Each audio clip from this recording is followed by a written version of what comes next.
Hi, and welcome to another edition of Better Golfer Today, hosted by Tyler Dice Golf. We have another great show planned for y'all today. Last week we talked about practice. I know, practice. Right? Practice. But anyways, I like to practice, so we talked about practice last week. This week we're going to talk about implementing what you practice to your game on the course. So we're going to talk about implementation. How do you get your game on the driving range? Take that to the golf course. So that's what we're going to talk about today. That's going to be this week's main topic. As always, I'll be sharing what I'm working on this week. And the tip of the week is going to be on putting. Putting's a lot of fun, right? Everybody loves putting? Do you like making putts? I like making putts. So let's get started. So a lot of times people won't do the same things on the practice tee as they do on the golf course. It's imperative to keep things very similar so the transition is easier for you. This is something that I have struggled with in the past, and I think a lot of people, a lot of golfers, a lot of players, a lot of athletes, they struggle with taking their practice game to the course, to the court, to the field, or whatever. Shaquille O'Neal, he played basketball. Does everybody know who Shaquille O'Neal is, right? He played for the Orlando Magic. He played for the Cleveland Cavaliers. He played for the Los Angeles Lakers. He's well regarded as one of the best centers to ever have played the game. However, he was a terrible foul shooter, and he was so bad that a lot of teams adopted the philosophy of, it's called hack-a-shack, which is they would literally just come down and randomly foul him, and just put him to the line and just let him either make one shot or, so a lot of times he would miss both. And so they would just give up 1 point in the hopes of scoring more points at the other end. And so again, it was a hack-a-shack, this philosophy they did, and he knew teams were going to do it. He practiced his foul shooting. And in practice, he would make a ton of foul shots. All his players would defend him, say, hey, he practices. He'll make 9 out of 10 shots all the time. But he couldn't get that to translate to the basketball court when the game's going, when the pressure was on. He couldn't make that connection. And so, for a lot of golfers, I see the same thing. I see golfers hit a lot of really good shots, a lot of really great shots, can work the ball both ways on the driving range, and then go onto the golf course and they lose it all. They have nowhere to go. And so this week's main topic is going to be about how do you do that? How do you transfer the practice game to the golf course? How do you implement it? How do you make it feel like it's second nature? And you want to start with keeping things specific. And what I mean by that is you want to do the same things that you do on the golf course, do them on the driving range, at the driving range while you're practicing. So if you have a routine on the golf course, which everyone should have a specific routine, do that same routine on the practice tee. It doesn't matter if you'll hit 25-30% less golf balls because of that routine, because it takes more time. What matters is the practice that you put in is better. And if you can get more out of that practice, even though you hit less balls, it'll still be better for you. The ball count doesn't matter. It doesn't matter that you hit lots of golf balls. It matters what you get out of hitting those golf balls. A lot of people for a long time talked about Vijay Singh and the amount of golf balls that he would hit at the driving range every day, every week, every month, every year. And I'm here to tell you that that's not necessarily the right way to do it. I mean, you can beat balls all day all you want. And maybe if you go to the extremes that he did, where you're talking about hitting, hundreds and thousands of golf balls a day, things are going to get ingrained. But most people don't have 12 hours to spend at the driving range every day and then go play 18 holes and then work out and that sort of thing. So most people can't do that. Most people have like a half an hour. Most people have like 45 minutes or so to hit golf balls. And so you don't have enough time to hit thousands. So you need to make the most out of that time. And so you want to be specific. You want to pick your shot shape. You want to play your best shot shape. So you want to make sure your alignment's correct. You want to make sure your fundamentals are correct. And you want to, when you're out there, you want to play your best shot shape. And so whatever shot shape is your go-to shot shape, that's what you want to stick to in the driving range. If all you hit is draws, you don't want to go to the driving range and start hitting fades. That's not going to help you out. It's okay to learn how to hit a fade. It's okay to practice hitting some fades. But if your best shot shape is a draw, stick to hitting draws. Work on hitting instead of, if you hit a 10-yard draw normally, work on hitting 5-yard draws. Work on hitting 1-yard draws. Work on hitting 15-yard draws. You want to do the things that you do well, and you want to do the things that you know that in the back of your mind, if when the pressure's on, that you can rely on. And practicing all day hitting fades when you're on the golf course, you just hit draws, is not going to really help you throughout the entire course of the round. Okay, it's not going to benefit you. So play your best shot shape and practice your best shot shape a lot. There's an old saying, or I should say it's an old saying, but there's a philosophy with your practice is that a lot of people try to improve the things that they don't do well, and they tend to ignore the things that they do well. And I have always had the opposite philosophy of that. If you do something well, keep practicing it, because it'll only get stronger and you'll be able to rely on it more often. And then when you have time, when you have extra time, work on other stuff. But always devote time to the things that you do well, because the things that you do well are always going to help you. Whereas the things you don't do well, you still have a chance of doing them well every once in a while.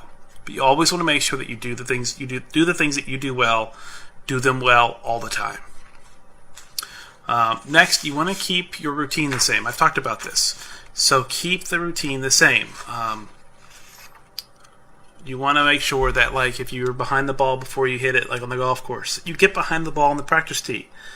When you put a peg in the ground to hit some drivers, do the same routine with your driver on the practice tee that you would do on the golf course, and pick out a fairway. Whether it's between two bunkers or you want to fly it over a certain green. You want to have a spot picked out to hit that tee shot. And going back to the first thing is, you want to be specific about that spot. You don't want to say, hey, my golf course has a 75-yard wide fairway, so I'm going to pick a 75-yard wide target. No, don't do that. Pick like a 15-yard wide target. Pick like a 5-yard wide target. Pick an exact spot that you want this golf ball to land. If there's a tree out in the distance, land it on top of that tree, or hit it into that tree. That's what you want to do. You want to be specific, and so that's you want to be specific. There's not much else to it. So be specific. Play your best shot shape. Keep your routine the same. Keep your mindset the same.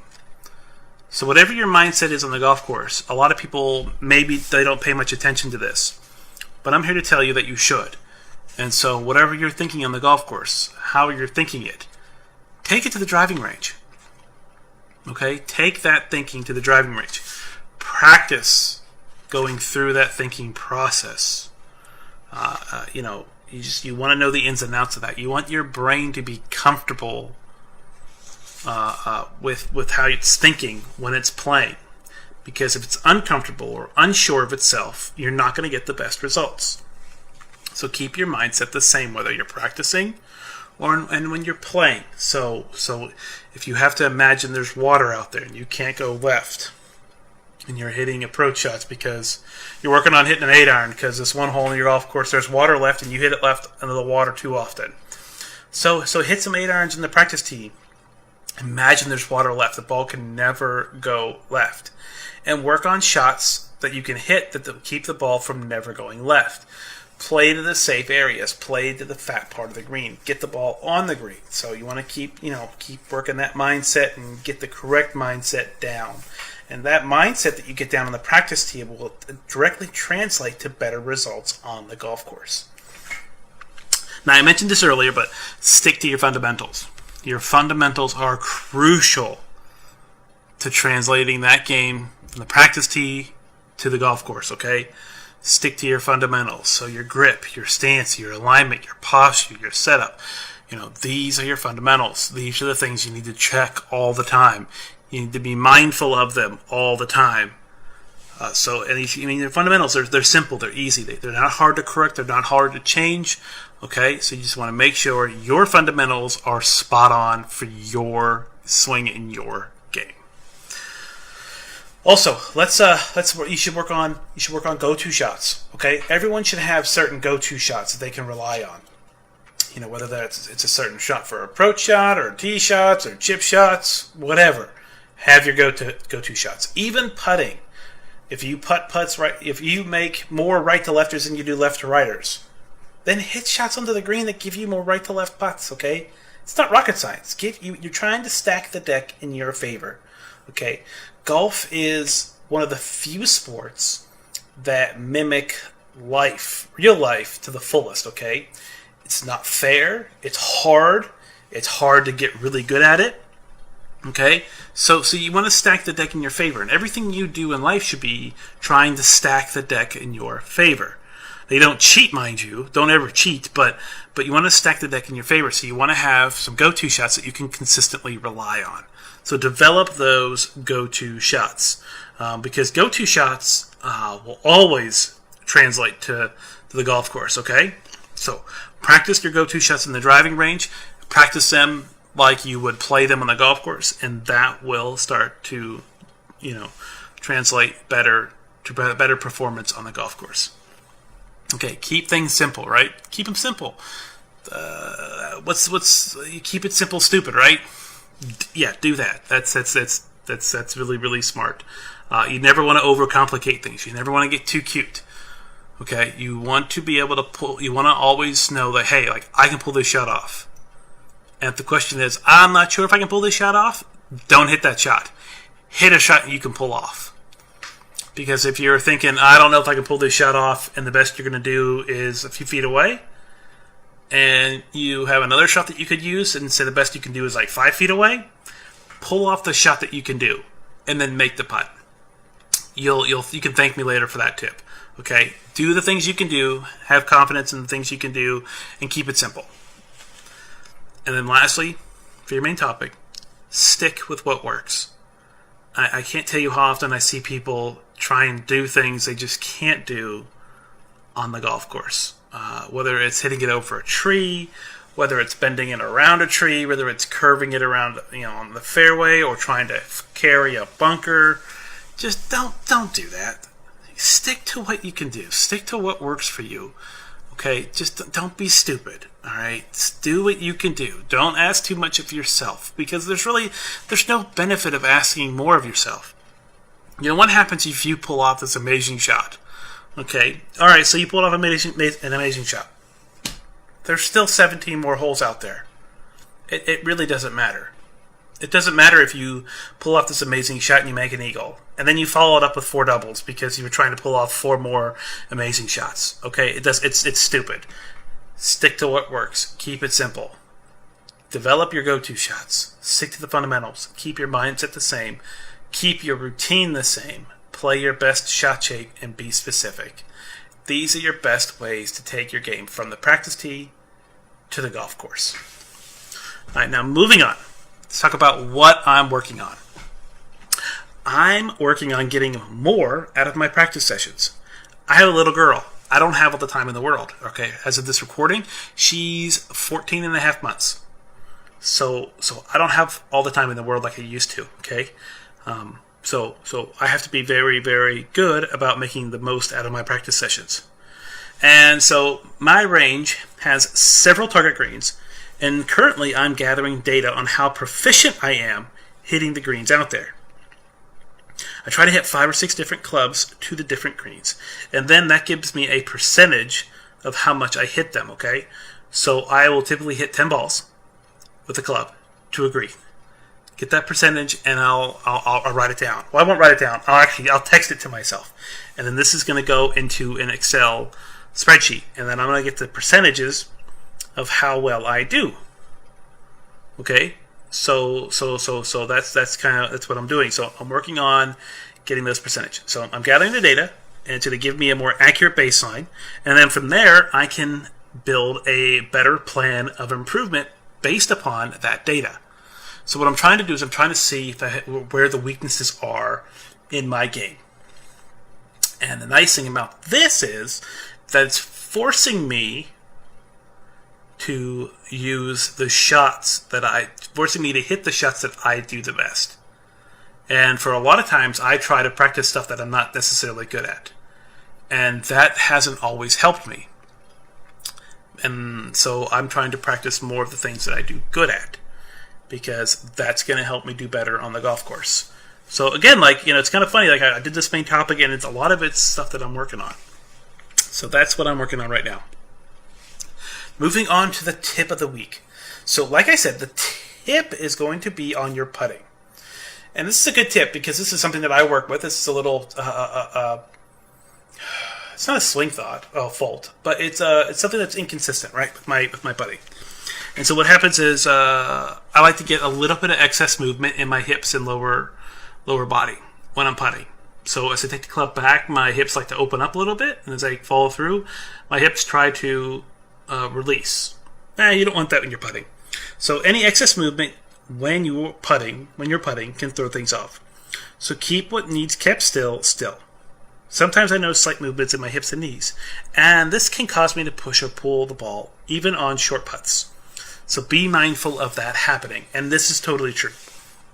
Okay, if your hips are trying to open and then release through the ball when you're putting, you will push and pull putts. You will not be consistent, and you will miss short putts because of it.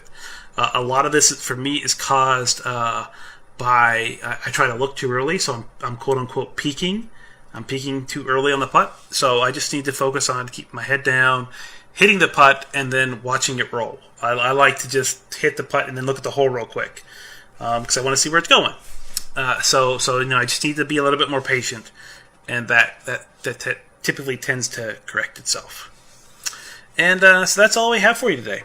Thanks for being here and listening. I really enjoy putting these together, and I hope you get a lot out of them.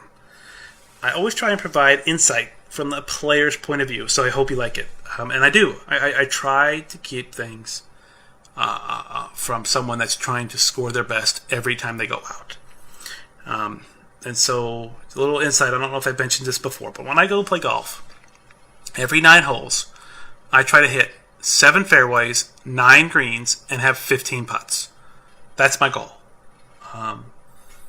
That would be 3 under par. That's what I try to do. So 7 fairways, 9 greens, 15 putts. That's my goal every 9 holes, every time I tee it up. And so everything that I work on, everything that I'm doing is geared towards that goal. So anyways, thanks again for being here. Thanks for tuning in. Thanks for listening. And stay tuned for next week. We got more stuff coming down the pipe, more good shows. So again, thanks for tuning in. We'll see you the next time.